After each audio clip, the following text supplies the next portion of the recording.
Bonsoir à tous, bonsoir à vous qui nous regardez sur Facebook et bonsoir à vous qui êtes ici dans la pièce Zoom pour cette soirée aînée sur, sur un thème qui bien sûr nous est très proche parce que nous arrivons à Pâques, la semaine prochaine nous allons fêter Pâques et quand on pense à Pâques on ne peut pas ne pas penser à Jérusalem et au lieu où tout s'est passé, on va dire, en quelque sorte, où l'événement le plus important du christianisme est arrivé. C'est pour ça que nous avons la grande joie ce soir d'avoir avec nous le père Rafik Nara. Bonsoir.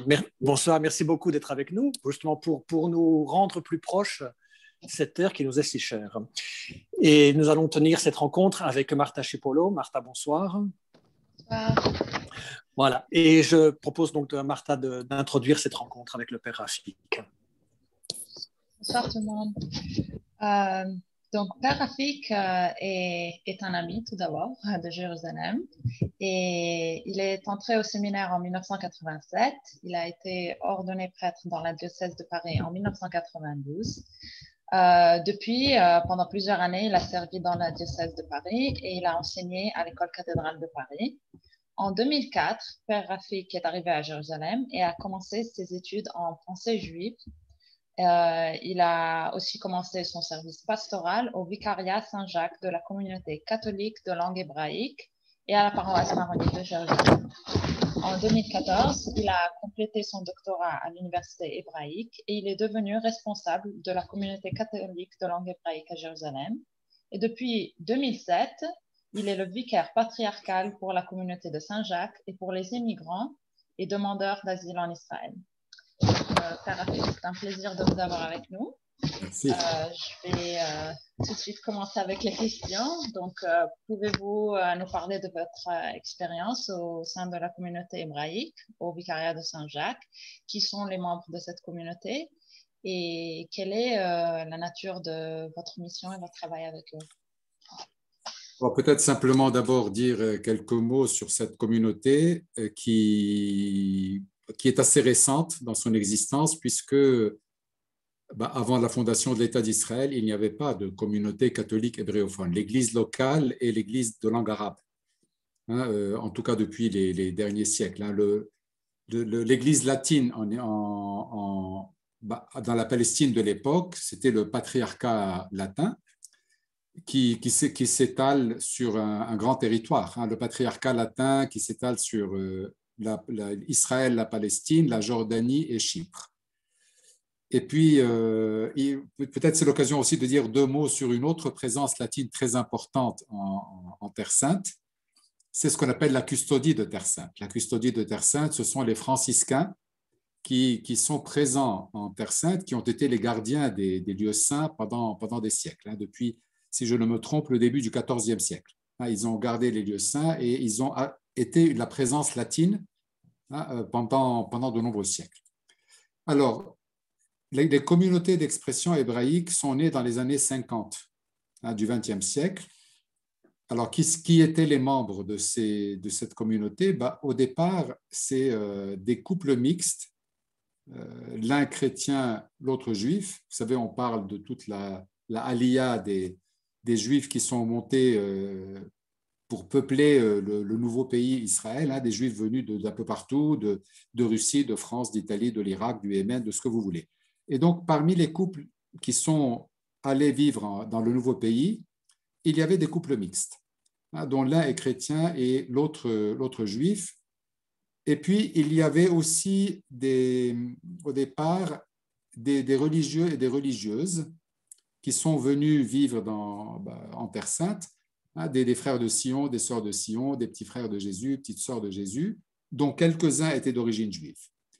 En fait, au départ, toutes ces personnes-là ont créé, non pas un vicariat, mais ils ont créé une œuvre qui s'est appelée l'œuvre Saint-Jacques, qui avait pour objectif principal de favoriser la formation de communautés chrétiennes d'expression hébraïque. Voilà, donc ça a commencé comme ça en réalité, une œuvre qui est devenue un vicariat avec des statuts de vicariat très récemment en réalité, simplement en 2013. Donc, c'est vraiment donc le corps qu'on appelle aujourd'hui le Vicariat Saint-Jacques n'existe avec des statuts reconnus de Rome, etc., que depuis 2013. Alors, ce sont des communautés petites. Nous avons quelques paroisses en Israël, une à Jérusalem, une à Jaffa, au bord de la mer, une à Beersheba dans le sud, une à Haïfa dans le nord, et puis une toute petite à Tibériade, au bord du lac de Tibériade. Et quand on nous pose la question combien êtes-vous en Israël, eh bien on est quelques centaines. Donc c'est si petit. C'est tout petit. Alors au début, comme je vous ai dit, c'était essentiellement des couples mixtes avec des religieux, des religieuses. Aujourd'hui, on a la deuxième, la troisième génération. Et nos communautés aujourd'hui ne sont pas le vicariat Saint-Jacques, si vous voulez, ce n'est pas le vicariat des communautés de judéo-chrétiens, mais c'est la communauté de catholiques d'expression hébraïque, quelle que soit leur origine. Moi, personnellement, je n'ai aucune origine juive, ni de mon père, ni de ma mère. Et on a beaucoup de personnes qui simplement vivent en Israël et travaillent dans le monde d'expression hébraïque, donc ils viennent prier chez nous. C'est l'Église en Israël, l'Église d'expression hébraïque en Israël. Voilà. Vous savez, en Israël, il y a l'Église, la grande Église latine d'expression arabe et le petit frère qui est d'expression hébraïque, qui s'appelle le Vicariat Saint-Jacques. Alors, des fois, on nous dit, mais alors, qu'est-ce que vous faites? On est l'Église. Donc, d'abord et avant tout, comme je vous disais, il y a des paroisses. On a une pastorale des familles. On a une pastorale des enfants, on a des camps d'été, on a des activités, des groupes de jeunes. Peut-être une particularité quand même à notre vicariat, à notre Église catholique d'expression hébraïque, c'est que on est d'une certaine manière la partie accessible de l'Église catholique au peuple juif. Ça veut dire que si les Juifs un jour veulent savoir c'est quoi, c'est catholique. Il y a une grande ignorance, vous savez, mutuelle d'ailleurs, qui n'est pas, c'est pas uniquement dans un sens. Il y a une grande ignorance mutuelle entre juifs et chrétiens. Les chrétiens ne savent pas vraiment, on ne sait pas vraiment qui sont les juifs. On imagine que ce sont les personnages de l'Ancien Testament qui continuent de vivre, alors que le judaïsme a changé de visage complètement au cours des siècles. Et les juifs vivent avec des stéréotypes. Voilà. On me pose parfois la question, qui est-ce qui vous paye? C'est le pape qui vous paye? Alors je leur dis, vous savez, le pape, s'il fallait qu'il paye tous les prêtres du monde, ça casse ce très, très vite. Mais on ne sait rien on a une idée très générale et négative souvent.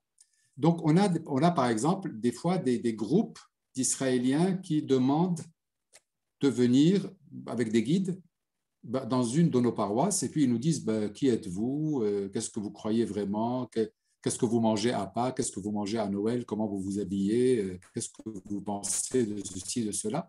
Et donc, comme ils ont besoin de parler en hébreu, ils viennent chez nous. Voilà.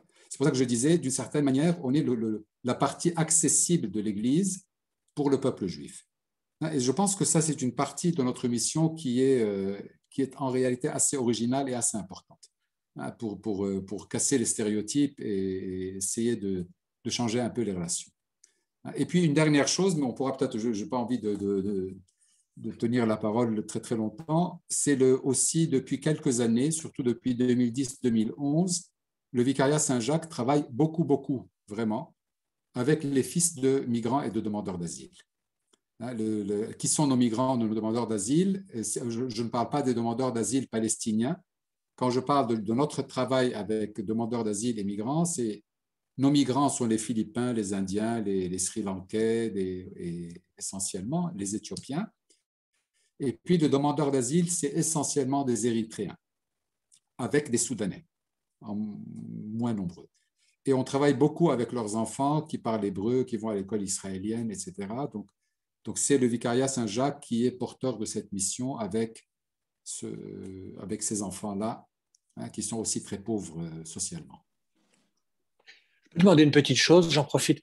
Vous avez fait une distinction, vous avez dit on n'est pas une commune, on n'est pas une église pour les judéo-chrétiens. Qu'est-ce que vous entendez par judéo-chrétien et pourquoi vous avez fait cette distinction?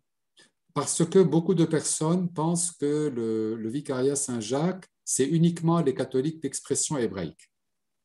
Alors, ça ne les exclut pas, d'origine juive, si vous voulez, d'origine juive. Le cardinal d'Ustiger était un juif devenu catholique. Bon. Alors, on a des sœurs, même des petites sœurs de Jésus, c'était des juives qui sont devenues catholiques. On a parmi nos fidèles, enfin, dans nos paroisses aujourd'hui, des Israéliens qui sont venus à la foi catholique, donc des Juifs qui sont devenus chrétiens, mais ça ne se limite pas à ces personnes-là. Par exemple, dans le sud, à Be'er-Sheva, l'unique église qui existe, c'est notre paroisse. C'est-à-dire qu'il n'y a pas d'église d'expression arabe. Donc, on a des familles de Galilée, c'est des femmes qui enseignent, les Bédouins ou autres. Il y a toute une rue à Be'er-Sheva de personnes venues de Galilée travailler dans le sud. Eh bien, ils viennent prier chez nous. Et la prière est en hébreu parce que notre paroisse prie en hébreu, mais eux aussi, ils vivent dans le monde d'expression hébraïque. Ils prient avec nous, mais ils ne sont pas, ni judéo, ils ne sont pas d'origine juive, si vous voulez. Donc, notre Église, elle est pour tous ceux qui ont besoin, qui veulent, qui vivent en Israël et qui prient en hébreu. Elle est ouverte. Voilà.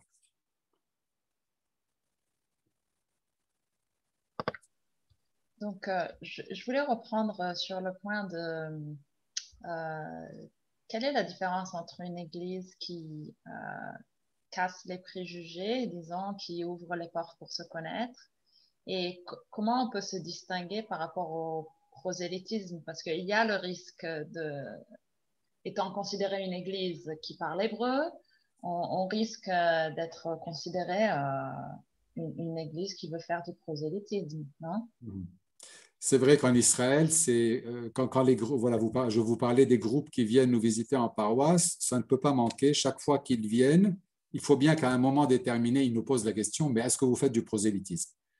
Alors, c'est une question qui hante le monde juif en raison du Moyen-Âge où il y a eu c'est vrai qu'il y a eu des baptêmes forcés et autres. Donc, les Juifs vivent dans la hantise des catholiques. Ils imaginent que dans le monde surtout ultra-orthodoxe juif, ils imaginent que les catholiques jusqu'aujourd'hui, ils seraient capables s'ils voient un petit enfant juif, ils vont le prendre en secret et tout de suite lui mettre de l'eau sur la tête pour qu'il le baptiser, pour qu'il soit catholique. Donc, il y en a qui vivent vraiment avec cette hantise-là. Alors, ce que j'essaie d'expliquer à tout le monde, et parce que je le crois profondément, en fait, il y a une vraie différence entre le témoignage chrétien et le prosélytisme. Nous, on est témoin, en tout cas, on essaye d'être témoin chrétien. Ça veut dire quoi? Par exemple, pendant des années, en fait, j'ai étudié à l'université hébraïque. Les gens, quand ils me demandaient qui es-tu, je disais je suis prêtre catholique et autres. Bon. Et puis, des fois, ils posaient des questions et je dis ma foi. Mais le prosélytisme, c'est s'ils sentent que j'essaye de changer leur religion. C'est-à-dire qu'en fait, je parle avec eux, non pas pour témoigner de qui je suis, de ce qui me fait vivre, mais que je veux changer leur religion, et s'ils le sentent, c'est terminé. Une fois j'ai eu une occasion assez originale en réalité. Ça m'est arrivé une seule fois. Il y a un ami juif qui vient de temps en temps, il aime avoir des contacts avec les chrétiens. Lui-même venait d'un monde ultra-orthodoxe, mais qui a quitté ce monde, et puis il est un peu en recherche pour lui-même. Et il a un groupe pour lequel il organise des rencontres sur des sujets divers. Ça peut être la politique, l'économie, la religion. Et une fois, comme on se connaît, il vient me voir et puis il me dit, écoute, je veux t'inviter, je veux que tu viennes parler à mon groupe, que tu dises simplement qu'est-ce que c'est qu'être chrétien pour toi? C'est quoi le christianisme? Bon, moi, j'étais un peu embêté, je lui dis, mais tu es sûr? Ils vont me dire que je viens faire de la mission. Il me dit, ne t'inquiète pas, c'est moi qui t'invite. Bon, j'y vais. Et au début de la réunion, lui, il me présente, il dit, voilà, c'est un prêtre catholique, moi je l'ai invité, je lui ai demandé de nous parler de la foi chrétienne. Qu'est-ce que les chrétiens croient et qu'est-ce qu'il lui, il croit. Moi, je commence, voilà, je dis, puisqu'il me demande, je vais parler. Donc, je parle de l'évangile, qui est Jésus, qu'est-ce qu'on croit. Et au bout de 10 minutes, un quart d'heure, je pense que lui devait commencer à devenir un peu inquiet. Et donc, il m'arrête pour dire de nouveau, il dit, je tiens à dire qu'il n'est pas venu de son initiative, c'est moi qui l'ai invité et il ne fait pas du prosélytisme. Et un des participants lève le doigt. Et en fait, et quand on lui passe la parole, il dit, tu n'as pas besoin de nous le dire, qu'il ne fait pas du prosélytisme, on le voit dans les yeux. Je n'ai jamais oublié cette phrase. C'est-à-dire qu'en fait, à la manière dont on parle aux gens, ils sentent si on dit qui on est, ce qu'on croit, ce qui nous fait vivre, tout simplement, sans vouloir manipuler. Hein. Et là, ils accueillent. Et ils sont ouverts à écouter. Mais s'ils sentent qu'à un moment déterminé, vous allez créer des arguments parce que vous voulez le convaincre, là, ils ferment la porte complètement. Ils ne sont pas prêts à... Voilà. Vous voyez, donc je pense que là, on essaie d'être témoin, mais on ne fait pas de prosélytisme. Il y a des groupes qui font du prosélytisme en Israël, les messianiques. Les messianiques, eux, sont israéliens, juifs qui croient au Christ. Alors, eux, ils distribuent des tracts et ils sont persécutés d'ailleurs pour cela, mais eux, ils sont vraiment très, très prosélytes. Je voulais retourner à la question de la communauté chrétienne d'expression hébraïque. Donc, c'est une minorité à l'intérieur de la société israélienne, c'est aussi une minorité à l'intérieur de la communauté chrétienne. Quelles sont les difficultés, surtout pour les immigrants et les demandeurs d'asile? Quelles sont les difficultés qu'ils doivent affronter? Elles sont nombreuses. Elles sont nombreuses. Déjà, pour les communautés, même avant qu'on commence à travailler avec les migrants et les demandeurs d'asile, une vraiment des grandes difficultés qu'on sent, mais je pense que c'est la difficulté des minorités partout dans le monde, c'est la transmission de la foi. Parce qu'en fait, il n'y a pas d'école catholique d'expression hébraïque. On est trop peu nombreux et trop dispersés dans le pays. Ça ne peut pas marcher. On ne peut pas ouvrir une école catholique d'expression hébraïque et il n'y aurait pas assez d'élèves, quel que soit le lieu où on la pose. Donc, nos enfants vont à l'école israélienne et forcément pas des écoles ultra-orthodoxes, des écoles laïques, mais même dans ces milieux-là, ils sont une minorité et vous savez que l'école israélienne, même l'école la plus laïque, la Bible est un livre qu'on étudie parce que eux, ils le considèrent comme leur histoire. Voilà. Donc, en fait, ils l'enseignent à leur manière. Et donc, nos enfants, finalement, leur accès à la Bible, c'est un accès juif. Ce n'est pas un accès chrétien. Et ils sont minoritaires au milieu de personnes qui ont une identité très forte. Les juifs ont une identité très affirmée. Même les laïcs israéliens, ils ont comme attitude, comme identité juive, elle est très forte. Donc, le risque est vraiment très, très grand qu'on perde nos enfants. Même, alors nous, on essaie à l'Église de leur faire le catéchisme, mais bon, c'est pas simple. C'est pour ça dès le début, on a veillé à avoir des camps, des camps d'été, des camps pendant les fêtes juives avec les enfants, pour qu'ils se retrouvent aussi ensemble, qu'ils n'aient pas le sentiment d'être les derniers survivants du christianisme. Vous savez, nos enfants, ils ont l'impression d'être les seuls au monde qui sont catholiques, parce qu'à l'école, ils sont les seuls. Voilà. Aussi, les jeunes, par exemple, on a organisé pour eux des voyages quand il y a les journées mondiales de la jeunesse. C'est très important pour nous que nos jeunes y aillent, pour qu'ils sentent qu'ils font partie d'un grand peuple, qu'ils n'aient pas peur, vous voyez, ça les fortifie dans leur confiance en eux-mêmes, en leur foi et autres. Donc ça, je pense que ça, c'est un grand défi dans les communautés catholiques hébraïophones. Alors, dans le monde des fils de migrants, alors là, les difficultés sont diverses et variées. D'abord, c'est une minorité catholique aussi, mais alors c'est une minorité ethnique. Ils se sentent voilà. Les enfants avec lesquels on travaille, ils sont sans statut légal, souvent. Et, ben, les demandeurs d'asile, ils sont demandeurs d'asile. Hein. On ne parle pas en Israël de réfugiés. Hein, en fait, Israël ne donne presque jamais le statut de réfugié. Hein, c'est pour ça qu'en fait, en général, quand on parle du travail avec les migrants, les gens vous diront on travaille avec les migrants et les réfugiés. Nous, le terme qu'on utilise en hébreu, migrants and asylum seekers, chaque fois, ça ne rate pas. Les gens nous disent, c'est quoi le mot asylum seekers? On n'a pas l'habitude de parler, d'utiliser ce terme. Mais nous, on l'utilise parce que ceux qui demandent l'asile en Israël, les Africains, 99,8% peut-être, demeurent jusqu'au bout demandeurs d'asile ou sont obligés de partir. Israël, pour des raisons qui m'échappent un peu, Israël est très strict sur cette question-là parce qu'ils ne sont pas juifs. Et puis, peut-être ont-ils peur de donner un statut de réfugiés et que peut-être les réfugiés palestiniens diraient pourquoi vous le faites pour les Érythréens et pas pour nous. Je ne sais pas. Ils ne donnent pas les raisons, mais c'est un fait qu'ils ne leur donnent pas de papier. Et pour ce qui est des migrants, là aussi, normalement, les migrants, les Philippins, les Indiens, etc., n'ont pas le droit d'avoir des enfants en Israël quand ils viennent travailler comme migrants. C'est toujours des personnes seules qui viennent.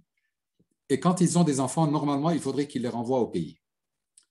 Mais nous, les enfants qu'on a, en fait, c'est des enfants dont les parents, que les parents ont voulu garder. Et donc, Israël ne leur donne pas de statut.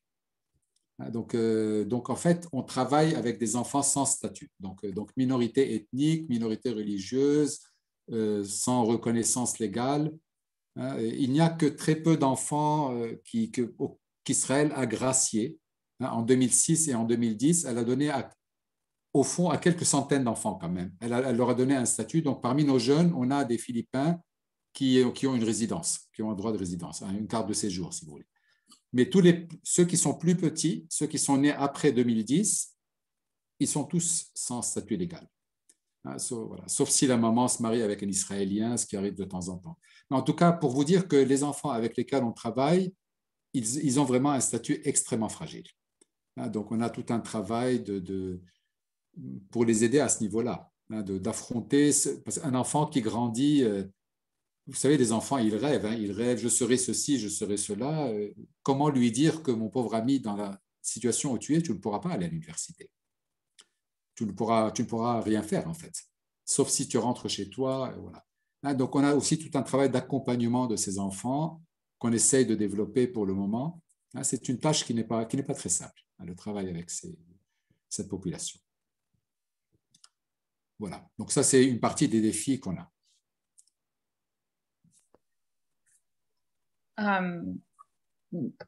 Je veux juste, en fait, vivre en tant que chrétien en général au Moyen-Orient, c'est pas évident, c'est pas simple.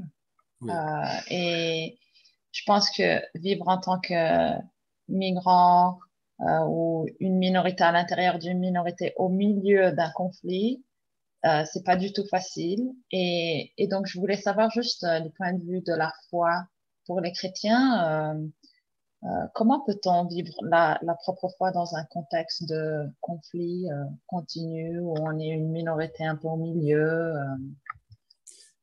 Vous savez, le pape Benoît XVI, quand il était encore cardinal Ratzinger, il a commenté une fois la parabole de la semence, enfin, ou de l'arbre, qui est le petit arbre, là, le grain de sénévé qui devient un arbre. Et il disait, il ne faut pas imaginer que cette parabole s'explique simplement dans le sens qu'au début, l'Église était un grain de sénévé et qu'aujourd'hui, c'est un grand arbre. Mais que l'Évangile, de toute manière, est toujours un grain de sénévé et que l'Église sera toujours comme un grain de sénévé qui est appelé à grandir. Et je pense que ça a des côtés positifs, mais avec beaucoup de difficultés. Le fait que le chrétien soit un petit nombre, je pense, par exemple, en Israël, je prends en Israël, le fait que nous, les chrétiens, on soit pour la première fois une minorité vivant au milieu d'une majorité juive, ça change complètement le type de relation. Parce qu'en fait, nous ne sommes pas menaçants. Et donc, on peut justement témoigner de quelque chose. savez, quand vous êtes une majorité menaçante, là, les autres fuient. On a peur, on ne les laisse pas de témoigner de leur foi. On n'a pas de pouvoir. On a peu de pouvoir en main, mais on peut, voilà, on ne fait pas peur aux autres, donc on peut témoigner. Je pense qu'au Moyen-Orient, en général, dans la situation d'aujourd'hui, il faut parler d'espérance et pas d'espoir. Parce que l'espoir, c'est quelque chose de calculé. On dit qu'on a de l'espoir, qu'un projet a de l'espoir quand on peut calculer faire des calculs pour voir si le succès est possible ou pas. De ce point de vue-là, aujourd'hui, la chrétienté au Moyen-Orient est vraiment en position de faiblesse. En position de faiblesse, dans beaucoup de pays du Moyen-Orient, les chrétiens sont persécutés. En Palestine, être chrétien, c'est vraiment très, très difficile. Le nombre de chrétiens ne fait que baisser, hélas, 1000 fois hélas, en raison de la difficulté de vivre en Palestine, la situation politique et autres, la situation économique. Et donc, en fait, les chrétiens n'ont pas des raisons matérielles d'espérer, mais par contre, je pense que l'espérance est un choix. Et c'est là que c'est un défi. Donc, de former les chrétiens et que les chrétiens soient capables de choisir de vivre comme chrétiens là où ils sont en raison de leur foi, ben, c'est un défi qui est difficile à lever, mais voilà, en tout cas, je pense que c'est ça la vocation chrétienne aujourd'hui. Vous savez, des fois, on dit aux chrétiens, restez, c'est très important que vous témoigniez. Il y a beaucoup de chrétiens qui ne veulent pas rester parce que c'est trop difficile. Donc, ils choisissent et il ne faut pas les juger. Des fois, on dit, mais enfin, les chrétiens, ils ne sont pas, vous voyez, il faut qu'ils restent, c'est très important. La question n'est pas que c'est très important. On ne reste pas parce que c'est très important. On reste si on est convaincu dans son cœur qu'on peut témoigner et qu'on peut vivre, parce que c'est ça qui donne les vraies raisons de rester. Sinon, je comprends que les gens prennent leurs enfants et partent ailleurs parce que c'est plus facile de vivre ailleurs. Voilà. En même temps, je pense que les chrétiens en Terre Sainte, en tout cas, continuent de témoigner de diverses manières. Le patriarcat latin, par exemple, tient quand même beaucoup d'écoles où il n'y a pas que des chrétiens. Il y a beaucoup de musulmans qui sont dans les écoles, peu de juifs. À Jaffa, il y a une école, l'école des frères à Jaffa, où il y a des juifs et des chrétiens, mais c'est des juifs et des chrétiens et des musulmans. Mais c'est assez rare quand même que les juifs viennent dans une école chrétienne.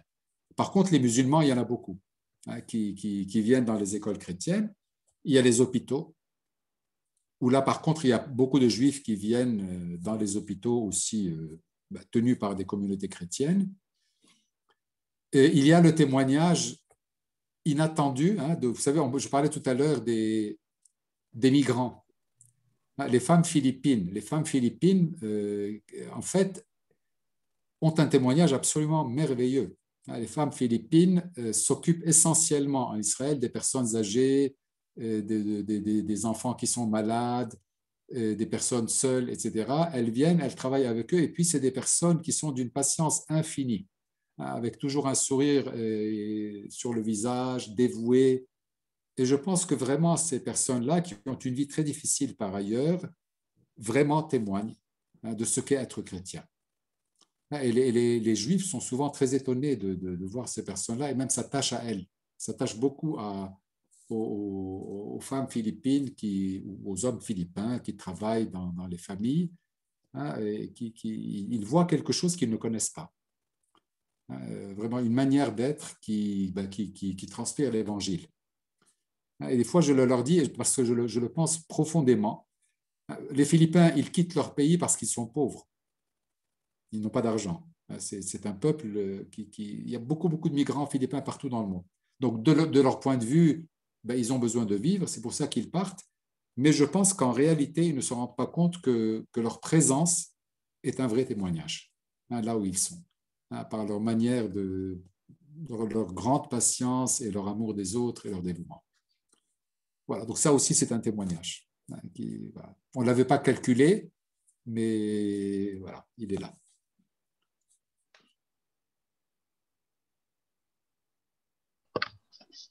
Donc, il me semble de comprendre quand même que dans une situation où les chrétiens sont en minorité, il y a quand même des fois l'avantage de pouvoir témoigner plus Oui, librement. Et il me semble de comprendre qu'ils ont comme une contribution, un rôle envers la société dans laquelle ils vivent. oui. Et donc, je voulais vous demander si vous pouvez élaborer encore un peu sur des exemples du rôle des chrétiens au Moyen-Orient et en particulier en Terre Sainte. Si vous avez même un exemple concret, une histoire. Écoutez, je peux, en tout cas, il y a un exemple qui pour moi, a été très parlant. Au début de nos communautés, au début des communautés catholiques hébréophones. Hein, comme je vous disais, c'est une nouvelle réalité. Et ceux qui étaient venus, comme il y avait l'un qui était juif, l'autre chrétien, donc on a toujours tenu à cette question du dialogue avec le monde juif. Mais en fait, on se disait comment le faire. Bon, alors toujours, on pensait qu'il faut faire des journées de réflexion, des soirées, parler de tel ou tel sujet, étudier ensemble ou autre. Ça marche, ça ne marche pas. Bon, voilà. Or, en fait, à partir du moment où on a commencé à travailler avec les fils de migrants. Alors, au début, on a commencé surtout pour le catéchisme. On a commencé à faire du catéchisme à Tel Aviv parce qu'il y avait beaucoup d'enfants qui parlent hébreu que personne ne catéchisait. Alors, c'est comme ça qu'on a commencé notre travail avec eux. Et puis, très vite, on s'est rendu compte, aussi bien à Tel Aviv qu'à Jérusalem, que le travail avec les fils de migrants n'est pas uniquement ou même d'abord une question de catéchèse, mais que c'est vraiment, ils ont à affronter des défis très grands parce que quand ils ont un enfant, euh, comme la maman doit travailler toute la journée et que souvent c'est des mamans seules, donc en fait, elle se trouve démunie, elle ne sait pas quoi faire. Et en Israël, les crèches sont extrêmement chères. Ça coûte 3000 shekels par mois. 3000 shekels, c'est, je ne sais pas, 800 ou 900 euros peut-être. Donc pour une femme qui vit pauvrement, elle est incapable de le payer. Et donc, elles ont commencé à ouvrir des crèches pirates et il y a eu des enfants qui sont morts, etc. Et donc, nous, on a commencé à travailler avec les fils de migrants, à travailler ouvrir des crèches, voilà, en cherchant des donateurs, etc. Maintenant, quand on a commencé à Jérusalem, on n'a pas commencé par créer un projet. En fait, la situation s'est présentée de la manière suivante. Dans la paroisse qu'on a à Jérusalem, où on ne travaillait pas avec les migrants, on a une maman qui est arrivée, une maman philippine qui est arrivée et puis qui a parlé avec le père David, qui était mon prédécesseur. Elle lui a dit, mais écoute, j'ai 3 enfants, je travaille toute la journée. Quand ils sortent de l'école, je ne peux pas les récupérer et je ne sais pas quoi faire. Ils sortent à 2 heures de l'après-midi. Moi, je peux les prendre à 6 heures. Est-ce que vous pourriez m'aider et puis simplement de garder les enfants de 2 heures à 6 heures? Le père David a dit, on va faire de notre mieux. Donc, il a trouvé 3 personnes pour s'en occuper. Et puis, on a très vite adopté ces enfants c'est des pauvres enfants, des enfants de la rue en fait. Comme leur maman ne pouvait pas s'en occuper, donc ils venaient à la paroisse et puis on les a adoptés vraiment. Et peu à peu, comme ça a marché pour ces 3 enfants, on a eu une deuxième famille qui est arrivée, et puis une troisième, et puis une maman est arrivée avec un bébé. Cette fois-ci, ce n'était pas des enfants, parce que ces enfants, ils étaient âgés de 5 ans, 7 ans, 9 ans, quelque chose. Mais on a un bébé qui avait des problèmes respiratoires et la maman ne pouvait pas la garder. Et donc, elle nous a apporté aussi le bébé, une fille qui s'appelle Blessing. La première s'appelait Bénédiction. Donc, elle est venue et puis on a commencé aussi à s'en occuper. Mais quand je dis on a commencé, qui est-ce qui a commencé? Il se trouve qu'à l'époque, on avait une femme italienne, une femme vaillante, vraiment qui s'appelle Claudia, et qui travaillait dans l'éducation et qui était pour quelques années dans le pays et qui a dit, moi, je vais m'en occuper. Donc, elle a commencé à s'occuper de ce bébé et des 3 enfants qui venaient pour les garder et les faire jouer. Et puis, encore un bébé est arrivé. Et puis, elle restait là des heures, seule au début, à s'occuper du bébé, à s'occuper des enfants. Et vraiment, elle le faisait. Et puis, des amis arrivaient, ils la voyaient, et puis même des amis israéliens, des gens israéliens qui, quand ils la voyaient, ils disaient, mais vous avez besoin d'aide, enfin, vous voulez qu'on travaille avec vous, qu'on vous donne un coup de main. Et puis, ben, peu à peu, bon, et puis moi, je me souviens d'une fois, j'étais rentré à la maison et puis je la voyais, elle était assise, s'occupant de tous ses enfants, et puis elle avait les larmes qui coulaient, tellement elle était usée par le travail qu'elle faisait, mais toujours là. Et peu à peu, vraiment, tout un réseau s'est créé autour. Alors, on a des amis chrétiens, des volontaires qu'on fait venir, mais beaucoup d'Israéliens, même venant d'institutions, etc., qui ont commencé à collaborer avec nous. Et je me suis rendu compte qu'en fait, ce qu'on faisait, on essayait jusque-là de trouver un moyen de dialoguer avec les Juifs, ben, à partir du moment où on a commencé à travailler avec les pauvres, et qu'on n'avait pas les moyens, ben, on n'avait pas les moyens de le faire, et ben, les Juifs sont venus d'eux-mêmes pour nous tendre la main. Et du coup, c'est une relation d'un tout autre genre. Sans se bloquer tout de suite sur la question de on peut faire ceci, on ne peut pas faire cela, ben là, une relation franche, toute simple, et de collaboration et d'estime mutuelle et autres, qui n'empêche pas qu'il y ait un dialogue interreligieux, mais je trouvais que c'était quelque chose d'extrêmement positif. Vous voyez, vous me posiez la question sur témoignage chrétien. Ben, je pense que le travail avec les pauvres, c'est le premier témoignage, hein, par lequel, hein, des barrières peuvent tomber et puis des relations inattendues peuvent se créer, hein, et beaucoup de choses peuvent avancer. Voilà.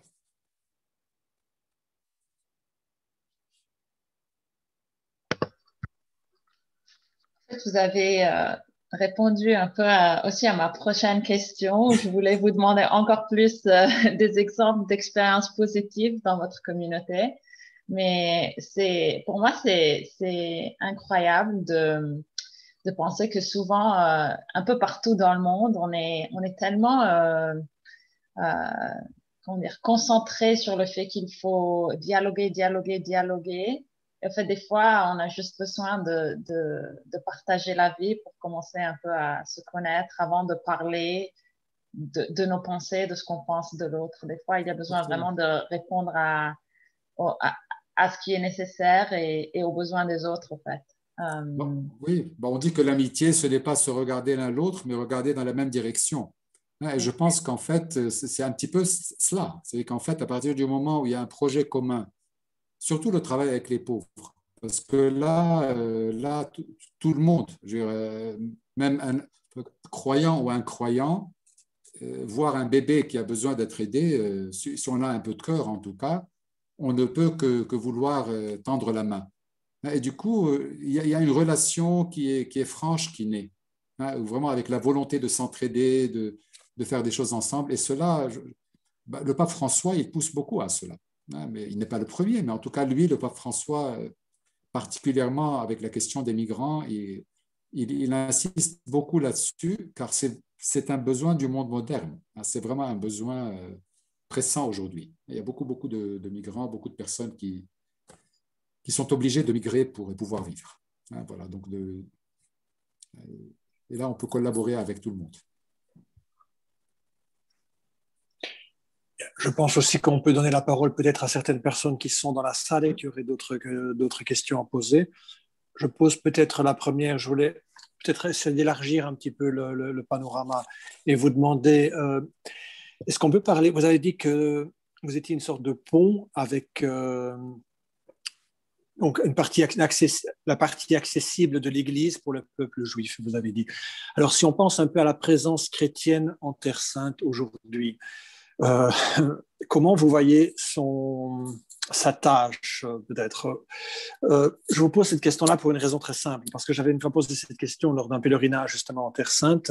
Justement, le père Corentin Bonaventure m'avait répondu d'une façon qui m'avait beaucoup frappé. Elle m'avait dit, nous avons l'expérience de la croix et du pardon. Quelque chose qui n'existe pas, qui n'est pas présent dans la tradition juive, où c'est plutôt encore œil pour œil, dent pour dent.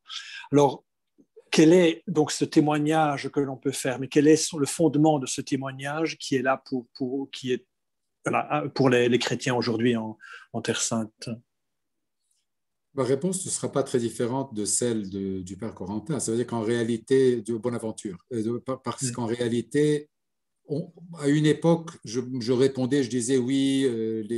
Je me souviens une fois quand j'étais encore prêtre à Paris, on avait eu des réunions avec des rabbins et puis un des rabbins s'était levé pour faire une demande en disant ben, écoutez, c'est un peu curieux, ça sonne un peu curieux aujourd'hui. Au Moyen Âge, on demandait aux musulmans d'être des médiateurs entre nous et les chrétiens, mais aujourd'hui, on vous demande d'être des médiateurs entre nous et les musulmans. Bon, l'idée m'avait paru intéressante. Mais en fait, en Israël ou en Palestine, être médiateur, c'est un grand mot, parce qu'on est trop faible. On est très petit. Hein. Je pense qu'en fait, les chrétiens n'ont pas beaucoup de... c'est une présence tellement fragile qu'en réalité, il n'y a pas de prétention. Je pense que vraiment, ce que les chrétiens peuvent être, il faut qu'on soit, si on vit vraiment l'évangile, comme un levain. C'est qu'en fait, comme vous disiez, par exemple, le pardon, hein, ou comme je parlais même des Philippines, qui sont de passage, mais leur manière d'être témoigne de quelque chose. Je pense que c'est ça le rôle des chrétiens. On n'a pas le pouvoir en main au niveau politique pour pouvoir faire changer la situation. On est trop petit. Et ça ne les intéresse pas tellement. Là, il y a eu des élections en Israël, hélas, pour la 4e fois. Bon, ben, on va parler des Juifs et des musulmans. Mais alors, les chrétiens, là-dedans, on est trop peu nombreux pour connaître une influence directe. Vous voyez. Donc, je pense que vraiment, notre rôle, il est à un autre niveau. On ne peut pas avoir la prétention d'agir à un niveau politique ou autre. Par contre, une manière d'être, si, là, on peut... Ben, comme je disais aussi, les institutions chrétiennes témoignent de quelque chose. Les hôpitaux et les écoles sont des lieux où vraiment on peut avoir un témoignage réel. Souvent, quand on a un dialogue avec les musulmans, souvent, les musulmans qui sont engagés dans ce dialogue, quand vous leur posez la question « Où est-ce que vous avez été à l'école ?», ben, en fait, vous vous rendez compte qu'ils étaient à l'école chrétienne. En fait, ils ont connu le monde chrétien par ce biais-là et ils deviennent modérés et capables de dialogue. Et donc, je pense que là, il y a vraiment un témoignage important des chrétiens à travers les institutions. Et vous qui connaissez, je pense, assez bien le monde juif, justement. Alors, j'ai une question qui est peut-être, je sais pas, bon, je la pose comme comme elle me vient en tête. Hein. Mais est-ce qu'il y a encore une attente du Messie chez le peuple juif, une attente réelle, ou bien on va dire, est-ce qu'on pourrait dire comme ça que le sionisme a remplacé cette attente, c'est-à-dire que l'attente est devenue simplement un territoire où il y a encore l'attente réelle de quelqu'un d'autre? Le monde juif est très hétérogène. On ne peut pas dire le monde juif attend. Vous voyez, il y a des laïcs pour lesquels même le mot Messie est incompréhensible. Donc, en fait, ça ne les intéresse pas. Vous avez des nationalistes. Il y en a beaucoup et leur nombre est vraiment croissant en Israël. Vraiment, la tendance est plutôt vers une droite nationaliste. Ceux-là, effectivement, ils ont une sorte de messianisme de la terre. Mais parmi les ultra-orthodoxes, qui, au départ au moins, aujourd'hui, il y en a qui se laissent tenter aussi par cette forme de nationalisme, mais au départ, les plus pieux parmi les ultra-orthodoxes refusent le sionisme comme messianisme. C'est même un anti-messianisme. Et eux, ils continuent d'attendre un messie. Voilà. Et même à la fin du XXe siècle, il y a eu aux États-Unis quelqu'un qu'on a pris parmi les Lubavitch, qu'on pensait qu'il était vraiment le messie, que le messie était arrivé. Donc il y en a qui continuent d'attendre un messie sans forcément être capable de décrire les contours de sa physionomie, si vous voulez, qui il serait, à quoi il ressemblerait, qu'est-ce qu'il dirait. Donc c'est une sorte de messianisme vague forcément. Vous savez, nous on imagine, quand on parle de messianisme, on pense, puisqu'on croit que Jésus est le Messie, pour nous le messianisme a un visage très précis. Mais si on ne croit pas en Jésus, on ne sait pas en fait, ça ressemblerait à quoi. Donc il y a un messianisme qui peut avoir des visages divers et variés. Mais en tout cas, il y a une attente, si, au moins chez quelques couches de la population. Bon, si quelqu'un veut intervenir, il ouvre simplement son micro. Hein. Sinon, je pose encore une autre question. Vous avez parlé des difficultés des enfants chrétiens qui vont aux écoles d'État où ils étudient. Vous avez dit la Bible. Vous voulez dire la Torah, l'Ancien Testament, j'imagine. Oui, bien sûr, oui. Oui, d'accord. Absolument, la Bible juive, bien sûr. D'accord. Et donc, c'est cette difficulté de pouvoir faire un lien entre, on va dire, entre l'Ancien et le Nouveau Testament pour ces enfants-là, justement. Ben oui, même pour des enfants qui ne sont pas en Israël, même pour des adultes. Quand vous faites le lien entre l'Ancien et le Nouveau, c'est compliqué. Ça ne paraît pas évident pour tout le monde, hein, l'accomplissement des Écritures. Mais alors, quand vous êtes dans un monde où il y a déjà une interprétation bien établie, forte, identitaire de la Bible, ben, l'enfant, quand vous lui dites après, ben, ça parle de Jésus, ben, il ne sait pas exactement ce qu'il entend à l'école. Hein, et nous, notre objectif n'est pas non plus de leur dire n'écoutez pas ce qu'ils vous disent à l'école, écoutez-nous, mais de les aider à dire écoutez, à l'école, c'est comme ça que les Juifs le comprennent, mais nous, on le comprend autrement. Ce n'est pas très simple pour un enfant. On peut y arriver, mais en tout cas, c'est un défi quand même. Ce n'est pas une chose très, très simple. Puis aussi, comme on n'est pas prosélyte, c'est-à-dire qu'en fait, le Juif, il invite, nous, on est discret, etc. Donc, les enfants, ils préfèrent les identités fortes. La discrétion n'attire pas les enfants. Donc, D'accord. Et alors, derrière moi, j'ai la photo du Saint-Sépulcre. Je voulais juste comprendre un petit peu le lien entre votre communauté et ce lieu-là. Est-ce que vous avez la possibilité de célébrer là parfois aussi?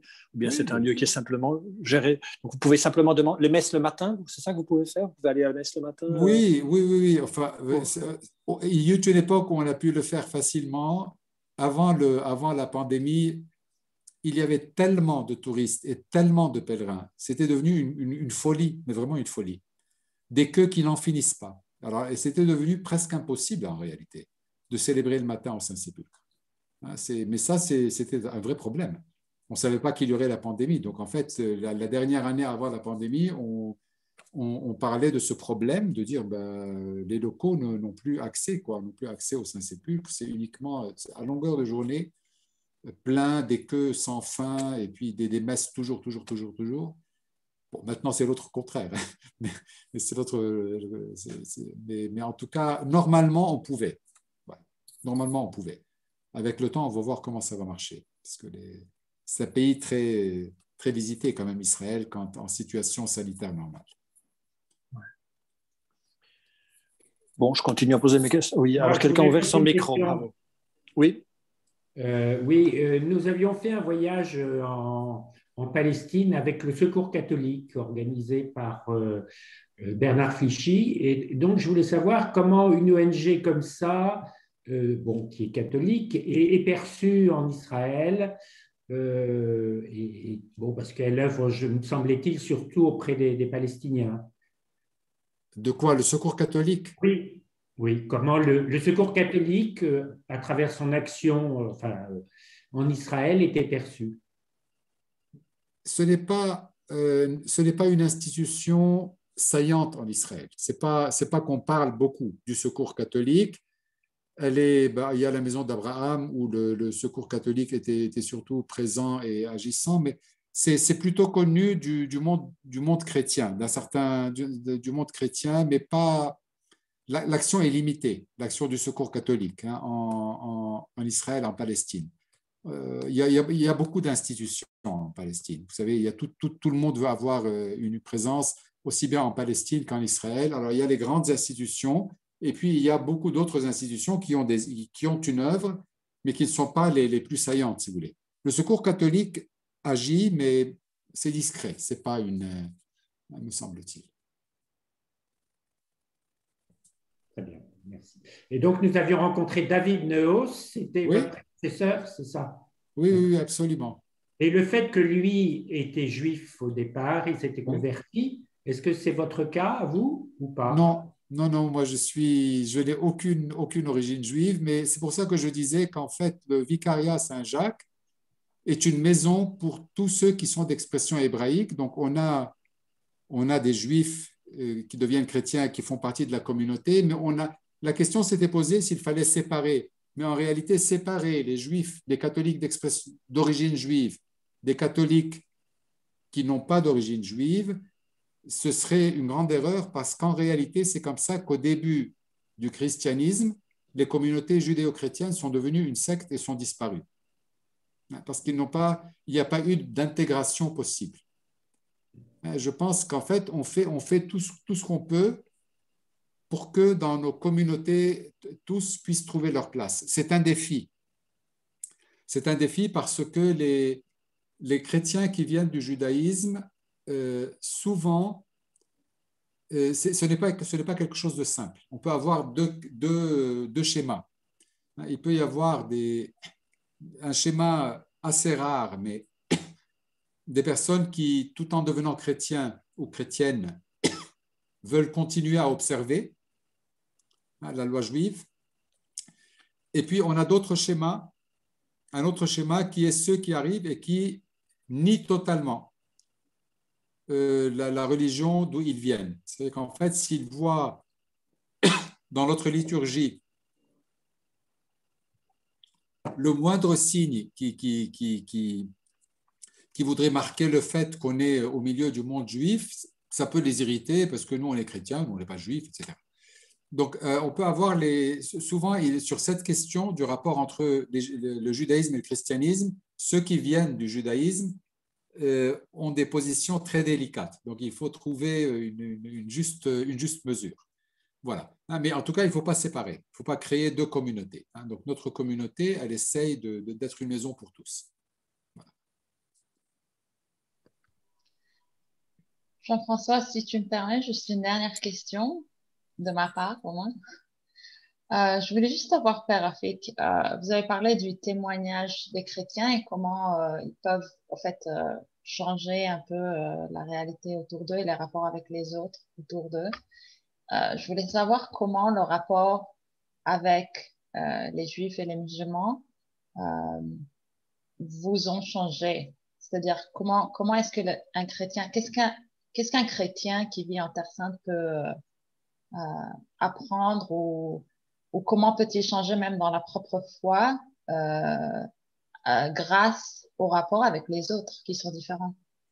Tout à fait. Ben, je dirais d'abord le rapport aux différents. Et à plusieurs niveaux.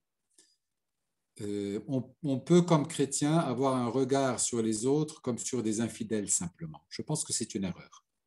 Je pense que c'est une erreur et qu'on peut apprendre les uns des autres. Comme les juifs et les chrétiens et les musulmans ont à apprendre de nous, il y a des choses qu'on peut, à la manière d'être des autres, il y a des choses qui nous rappellent voilà, on peut apprendre si on réussit à vaincre l'inimitié ou l'ignorance.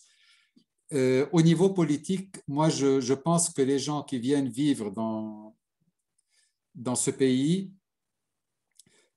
peuvent apprendre en tout cas, les chrétiens, je dis toujours, quand je rencontrais des groupes chrétiens, je leur disais toujours, ne jugez pas trop vite. La vie n'est pas en noir et blanc. Souvent, quand on porte un jugement, alors ou bien on est pro-palestinien entièrement, ou alors on est pro-israélien, les sionistes, etc. Et je pense que l'une et l'autre approche n'est pas juste, parce qu'en réalité, la réalité est beaucoup plus nuancée, en fait. La réalité est beaucoup plus nuancée. Et je pense, en tout cas, moi, quand je voyais des gens venir vivre 6 mois, j'habitais dans une maison où des séminaristes venaient vivre 6 mois, faisaient des études, et des séminaristes venus de France. Et je pense qu'une des expériences importantes pour eux était cette question morale, en fait. C'est-à-dire qu'en fait, comment regarder ces situations, en fait, ces conflits qui n'en finissent pas. Comment juger cela, voilà. Et je pense ça ouvre l'esprit, ça ouvre ça apprend à avoir un jugement moral beaucoup plus fin, plus nuancé, plutôt que lapidaire, voilà, il y a les bons et les méchants. Au niveau religieux, moi je pense aussi, j'ai étudié pendant beaucoup d'années quand même la pensée juive, et je crois que la lecture juive de la Bible a certainement quelque chose à apprendre aux chrétiens. Certainement. Une créativité et un regard sur la Bible nous des fois, moi, comme prêtre, si vous voulez, au début, pour moi, une homélie, par exemple, c'était presque un commentaire de l'Évangile ou un commentaire de la Bible. Mais en fait, une homélie n'est pas un commentaire. C'est la Bible apprend à réfléchir, en fait. Elle apprend à réfléchir. Il y a et le monde juif réfléchit à partir du matériau de la Bible. C'est-à-dire qu'en fait, quand il y a un texte, on va créer, alors on dit, ah, mais tout ça c'est légendaire, etc., le Midrash et autres. Mais en fait, ils ont une manière de créer du sens, de prendre un texte et à partir de ce texte-là, de créer du sens. Et je pense que la lecture chrétienne, alors il faut le faire avec intelligence, avec bien sûr, tout ce qu'il faut. Mais il y a quelque chose qui manque chez nous qu'on peut apprendre, qu'on peut apprendre au niveau de la lecture de la parole de Dieu. Là, ce n'est plus au niveau moral ou au niveau humain de relation, mais même au niveau d'une lecture créatrice de sens de la Bible. Voilà, en tout cas, moi, de mon expérience. Peut-être quelqu'un d'autre répondrait autrement, mais moi, c'est cela mon expérience. Dites, Père Rafik, et quel est le rapport qu'a votre communauté de langue juive, de langue hébraïque, avec la communauté, on va dire, chrétienne arabe? Est-ce qu'il y a des échanges? Est-ce qu'il y a des rapports?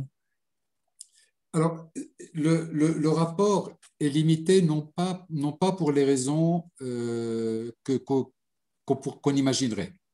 Beaucoup de personnes, en posant la question, pensent aux problèmes politiques. Mais en fait, je dirais d'abord et avant tout, il y a le problème linguistique. Parce qu'il y eut une époque, quand j'avais été nommé, pendant 3 ans, j'étais curé de la paroisse catholique hébréophone. Et un des premiers projets que j'ai voulu faire était de dire, on va aller visiter. Nous, nos messes sont toujours le soir, parce que les gens en Israël travaillent pendant la journée, donc toutes nos messes sont le soir. Et donc, de dire le matin, ceux qui peuvent, le dimanche matin, on va aller visiter des communautés arabophones. Voilà. Pour encourager nos personnes à rencontrer les différents rites, d'ailleurs, pas forcément latin, donc chez les Syriaques, chez les Maronites, on est allé une fois chez les Grecs catholiques, et d'autres. La relation est très limitée parce qu'en fait, alors parfois les gens nous disent, mais il suffit de parler anglais. Tout le monde ne parle pas anglais. Nos paroissiens ne parlent pas tous anglais. Dans la paroisse arabophone, on ne parle pas anglais. Donc, à part un joli sourire et voilà, une main tendue, il n'y a pas grand-chose à partager. Alors, ça, c'est, je dirais, le premier obstacle. Maintenant, l'obstacle politique existe. Pas politique dans quel sens? Plutôt une peur. Une peur, par exemple, un arabe. Parfois, on peut avoir des Palestiniens qui viennent voir la messe chez nous. Ils ont un peu peur quand même quand ils entrent, parce que écouter la prière en hébreu, ça évoque pour eux beaucoup de choses. Donc, je ne sais pas, peut-être quelques-uns nous imaginent comme des sionistes. On n'est pas des sionistes du tout. On est simplement une église d'expression hébraïque, c'est tout. Mais celui qui vient, quand il entend la langue, l'hébreu, ça lui fait un peu peur. Et puis, ils ont peur d'être vus. S'il y a des Arabes qui passent et qui les voient entrer chez nous, de leur dire quoi Ceux de chez nous, il y en a qui ont peur aussi d'aller, oui. Peur ou se sentent un peu, ne savent pas comment communiquer, comment on les regardera. Donc, il y a des obstacles psychologiques, oui. Et c'est sûr que, pour être très franc aussi, parfois, il y a des obstacles plus au niveau du clergé qu'au niveau du peuple. Parce que souvent, le clergé est très idéologue. Donc, parfois, le peuple vient plus facilement, le clergé est moins prêt à encourager ses fidèles à aller. On comprend au montage, ça, cette partie sur le clergé. Non, je rigole. Là, je fais partie du clergé, donc je me permets de le dire. Alors, je peux peut-être vous demander, s'il n'y a personne qui ouvre son micro, c'est-à-dire qu'il n'y a pas de questions, pouvez-vous nous dire quelques mots sur votre parcours vocationnel? Parce que vous en avez parlé, ça, voilà, on a dit avant, on était en off encore, mais on parlait que vous êtes né d'abord en Égypte, etc. C'est quand même pas évident pourquoi êtes-vous devenu prêtre? Et puis, pourquoi je suis prêtre? Oui, votre parcours vocationnel. Ben, écoutez, moi j'ai grandi dans une famille où il n'y avait ni prêtre, ni religieux, ni religieuse. Donc tant que j'étais au Liban, au milieu de ma famille, je pense qu'une vocation n'aurait jamais pu venir. Parce que tout simplement, quand on n'a jamais invité un prêtre ou une religieuse ou un religieux à la maison. Donc pour moi, quand je voyais le prêtre très très loin derrière l'autel en train de célébrer la messe, j'avais l'impression que c'était une sorte de... Il y avait des familles dynastiques où voilà, c'était des prêtres descendants de prêtres. Donc moi, ça ne me concernait d'aucune manière. Donc je n'y pensais pas tout simplement. Mais quand, en fait, j'avais obtenu une bourse d'études pour faire des études d'ingénieur à Paris pour 3 ans. Et en arrivant à Paris, j'avais fréquenté des groupes charismatiques et là, on est assez proche entre prêtres et laïcs. Et c'est dans ce cadre-là qu'en fait, j'ai eu pour la première fois l'occasion de vivre avec des prêtres, de voir de près des prêtres. Et puis, comment ma vocation est venue? Ben, écoutez, un beau jour dans la prière, tout simplement. Dans la prière, un désir est né, qui a dû être passé par l'épreuve de l'Église, par l'épreuve de la réalité matérielle, de beaucoup de choses. Donc, ça m'a pris 5 ans entre le jour où j'ai pensé vouloir devenir prêtre, et j'en ai parlé pour la première fois, jusqu'à ce que j'entre au séminaire. Mais c'était vraiment dans la prière, un beau jour que je priais, et puis ce désir est né. Mais je pense que ce désir ne serait jamais né, ne pouvait pas naître, si je n'avais pas été dans un milieu qui a permis que je sache ce que c'est qu'être prêtre. Voilà. C'est pour ça que ma vocation est née en France, en fait. Elle n'est pas née au Liban. Et comme c'est né dans un milieu latin, dans une communauté, un groupe à l'époque charismatique latin, donc j'ai fait mon chemin en France. Voilà. Et c'est comme ça que je suis devenu prêtre à Paris, et pas au Liban. Bien. Alors, Marie-Agnès. Et juste pour continuer sur cette question, et comment de Paris vous arrivez en Terre Sainte, et en Terre Sainte hébraophone, enfin, et pourquoi pas ailleurs, enfin, pourquoi pas ailleurs au Moyen-Orient, parce que j'imagine que vous avez beaucoup de langues que vous parlez. Pourquoi celle-là en priorité? Ben, écoutez, en fait, l'idée de venir en Terre Sainte, au début, j'en pensais pas venir. Israël, je n'ai pas grandi dans la famille où j'ai grandi, on ne faisait pas de politique. Mais pour moi, tout ce pays-là, Palestine, Israël, c'était pour moi une autre planète. Ça ne m'intéressait pas. Je n'avais ni amitié ni inimitié. C'était plutôt...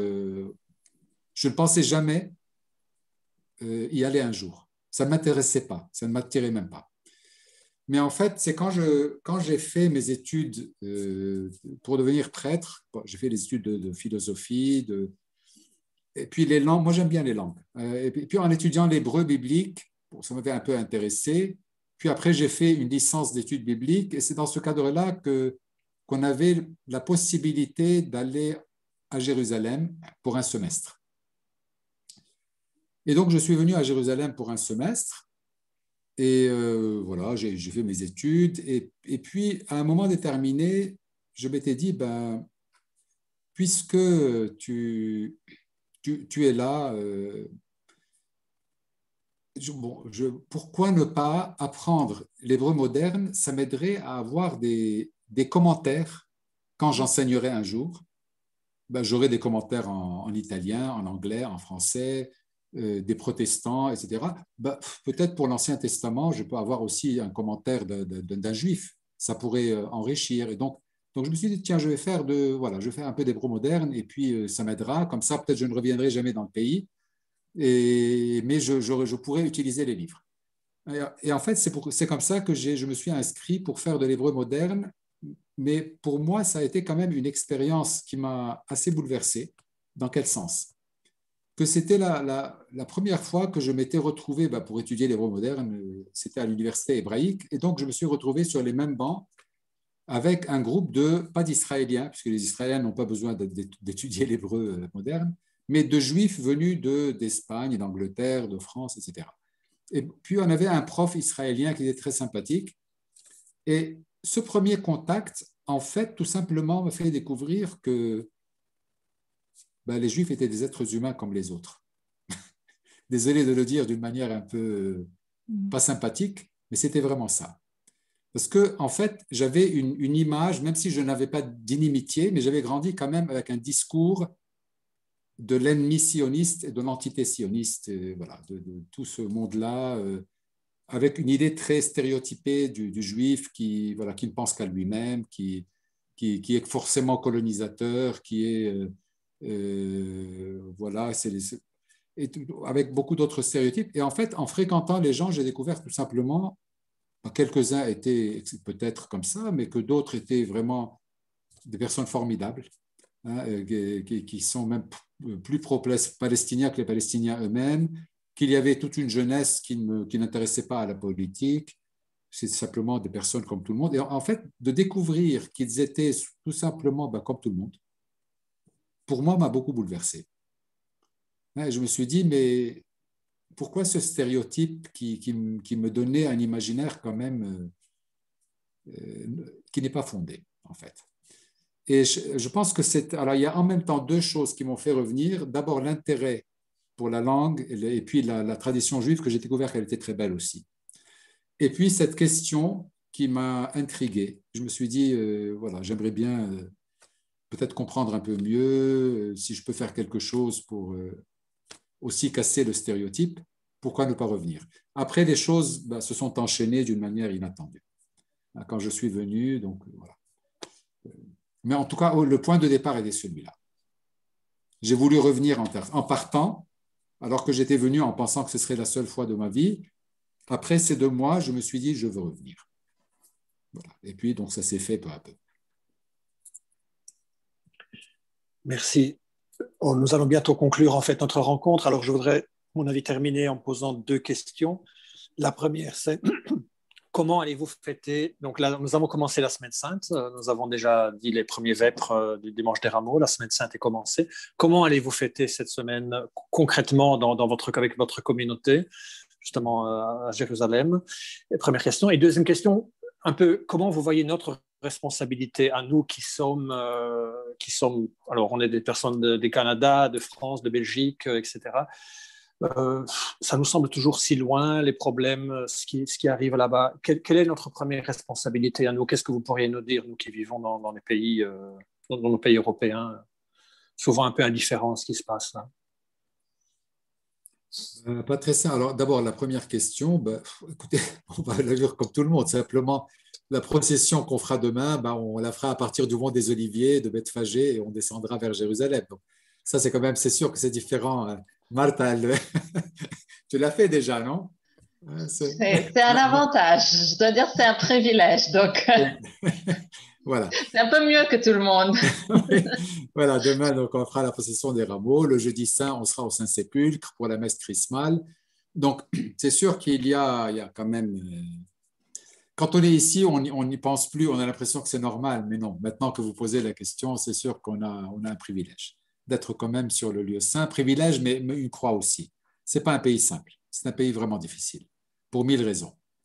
Donc oui, je pense que c'est vraiment le mystère de la mort et de la résurrection, qui est quand même assez présent à Jérusalem et vécu de manière particulière. Quel est votre... Vendredi Saint, qu'allez-vous faire vendredi Saint? Alors, on pourrait aller, mais c'est comme une boîte de sardines. J'étais allé une fois au Saint-Sépulcre pour essayer de faire le chemin de croix sur place, mais j'étais plus occupé à essayer de survivre à le temps pressé de partout que je préférais rester dans la paroisse et faire l'office de la croix à la paroisse. Mais on pourrait suivre toute la Semaine Sainte au Saint-Sépulcre ou sur les lieux saints.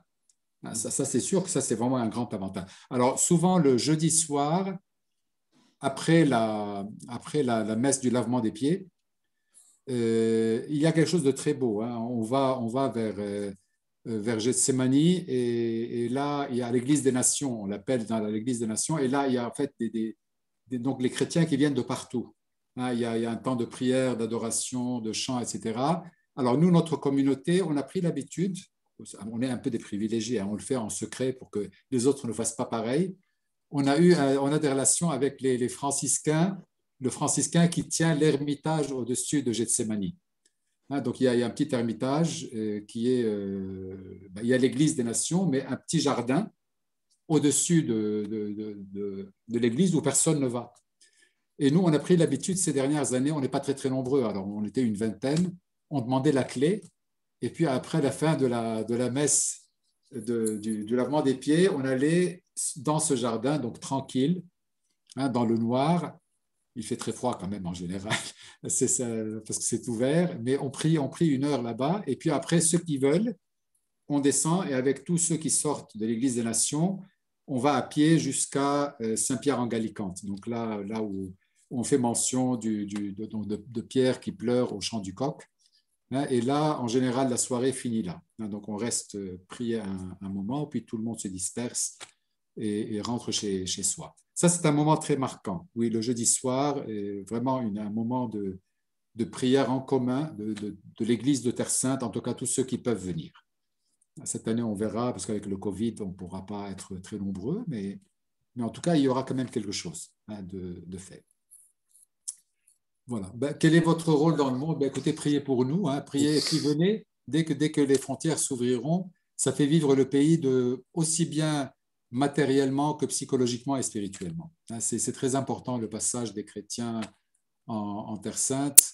Ça aide l'Église à rester debout. Et puis, je pense que pour les pèlerins, c'est vraiment une découverte.